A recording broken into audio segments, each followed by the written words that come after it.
കരുനാഗപ്പള്ളിയിൽ കഴിഞ്ഞ മാസം അനുവദിച്ച 6 കോടിയുടെ വികസന പദ്ധതികൾക്കായുള്ള എസ്റ്റിമേറ്റ് ഉടൻ പൂർത്തിയാകുമെന്ന് റെയിൽവേ.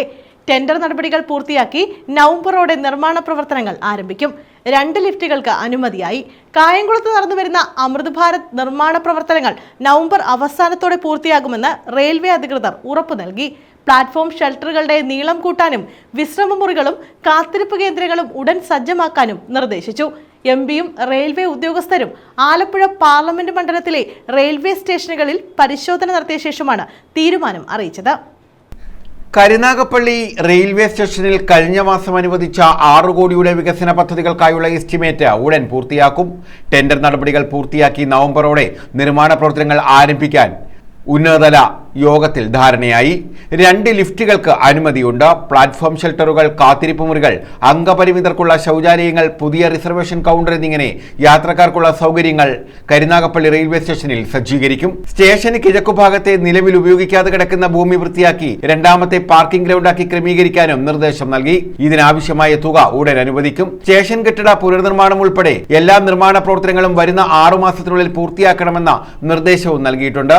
ഓച്ചിറയിൽ നടന്നുവരുന്ന ഫുട് ഓവർ ബ്രിഡ്ജിന്റെ നിർമ്മാണം 2 മാസത്തിനകം പൂർത്തിയാക്കാമെന്നും റെയിൽവേ ഉറപ്പു നൽകി. ഇടക്കുളങ്ങര റെയിൽവേ മേൽപ്പാലത്തിന്റെ നിർമ്മാണം ഉടൻ ആരംഭിക്കുന്നതിന് തടസ്സങ്ങൾ നീക്കണമെന്നും നിർദ്ദേശമുണ്ട്. കായംകുളത്ത് നടന്നു വരുന്ന അമൃത് ഭാരത് നിർമ്മാണ പ്രവർത്തനങ്ങൾ നവംബർ അവസാനത്തോടെ പൂർത്തിയാക്കുമെന്ന് റെയിൽവേ അധികൃതർ ഉറപ്പു നൽകി. പ്ലാറ്റ്ഫോം ഷെൽട്ടറുകളുടെ നീളം കൂട്ടാനും വിശ്രമമുറികളും കാത്തിരിപ്പ് കേന്ദ്രങ്ങളും ഉൾപ്പെടെ ഉടൻ സജ്ജമാക്കാനും നിർദ്ദേശിച്ചു. സ്റ്റേഷനിലെ കുടിവെള്ള പ്രശ്നം അടിയന്തരമായി പരിഹരിക്കണം. അംഗപരിമിതർക്കുള്ള ശൗചാലയങ്ങൾ ഉൾപ്പെടെ കൂടുതൽ ടോയ്ലറ്റുകൾ സജ്ജീകരിക്കണം. അപ്രോച്ച് റോഡിന്റെ നിർമ്മാണം ഉടൻ പൂർത്തീകരിക്കണമെന്നും നിർദ്ദേശം നൽകി. പ്രധാന സ്റ്റേഷൻ കവാടം നവംബറോടെ യാത്രക്കാർക്ക് തുറന്നുകൊടുക്കാനാകുമെന്ന് ഉദ്യോഗസ്ഥർ ഉറപ്പു നൽകി. നിർമ്മാണം ആരംഭിച്ച പുതിയ ഫുട് ഓവർ ബ്രിഡ്ജ് അടുത്ത മാർച്ചോടെ ഉപയോഗ സജ്ജമാകും. കൂടുതൽ ലിഫ്റ്റുകളും സ്റ്റേഷനിൽ ക്രമീകരിക്കുമെന്നും റെയിൽവേ അറിയിച്ചു.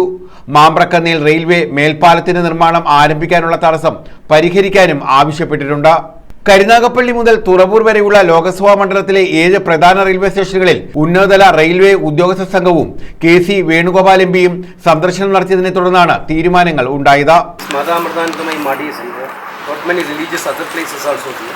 If any special train is coming, last time they given. Who is looking after that? This topic. Now, more train നിർത്തിയുണ്ട്. ആ സമയത്ത് വന്ന നിരവധി ആൾക്കാർ ഇവിടെ വന്ന് യാത്ര നമ്മൾ കണ്ടത്. You please include Karnataka. This is one of the important. Yes.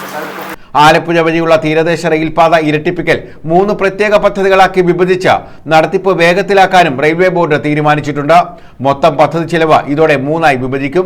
Ambalappuzha മുതൽ ആലപ്പുഴ വരെയുള്ള 14 കിലോമീറ്റർ പാത ഇരട്ടിപ്പിക്കുന്നത് ആദ്യഘട്ടമായി ഏറ്റെടുക്കും. ജനുവരിയോടെ DPR പൂർത്തിയാക്കുമെന്നാണ് അവലോകന യോഗത്തിൽ തിരുവനന്തപുരം ഡിവിഷണൽ റെയിൽവേ മാനേജർ അറിയിച്ചത്.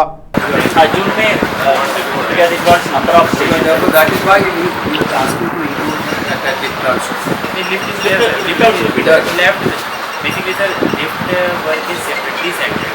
But in that, because it is mostly electrical work, basically electrical work. Harippad സ്റ്റേഷനിൽ പ്ലാറ്റ്ഫോം ഷെൽട്ടറുകളുടെ നീളം കൂട്ടാനുള്ള നടപടികൾ സ്വീകരിക്കണമെന്നും ആവശ്യപ്പെട്ടിട്ടുണ്ട്. അപ്രോച്ച് റോഡ് ഉടൻ അറ്റകുറ്റപ്പണി നടത്തി ഗതാഗത യോഗ്യമാക്കും.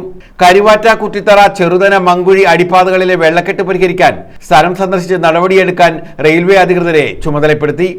അമ്പലപ്പുഴയിൽ കൂടുതൽ മിനി പ്ലാറ്റ്ഫോം ഷെൽട്ടറുകൾ സ്ഥാപിക്കും. ദൈനംദിന ഹ്രസ്വദൂര എക്സ്പ്രസ് ട്രെയിനുകൾ 1-ാം നമ്പർ പ്ലാറ്റ്ഫോം വഴി കടത്തിവിടാനാകുമോ എന്നത് പരിശോധിക്കാനും നിർദ്ദേശം നൽകി. News bureau, Karunagappally.